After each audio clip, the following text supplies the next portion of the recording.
Now to the latest on the attack on Paul Pelosi. NBC News has now learned more details about the moment police officers arrived.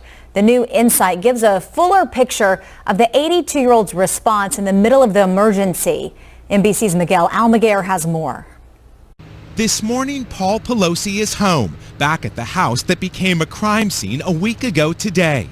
NBC News learning new details about the moments police arrived. Sources familiar with what unfolded in the Pelosi residence now revealing when officers responded to the high-priority call, they were seemingly unaware they'd been called to the home of the Speaker of the House. After a knock and announce, the front door was opened by Mr. Pelosi. Hold up.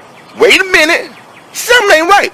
The 82-year-old did not immediately declare an emergency or try to leave his home, but instead began walking several feet back into the foyer toward the assailant and away from police. It's unclear if the 82-year-old was already injured or what his mental state was, say sources. According to court documents, when the officer asked what was going on, defendant smiled and said everything's good. But instantaneously, a struggle ensued as police clearly saw David DePape strike Paul Pelosi in the head with a hammer. After tackling the suspect, officers rushed to Mr. Pelosi, who was lying in a pool of blood. What we do know is he brutally attacked Mr. Pelosi and attempted to kill him. After spending several days in the ICU, Pelosi, who is recovering from a fractured skull and serious injuries to his arm and hand, is now home, where Capitol Police remain on alert. Investigators have previously said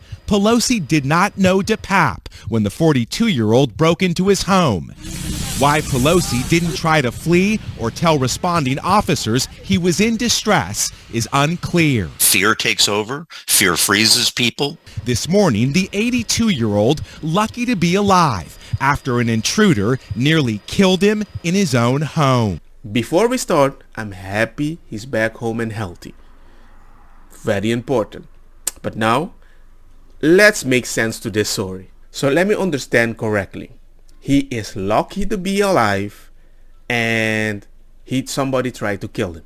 That's the only thing that is factual right now.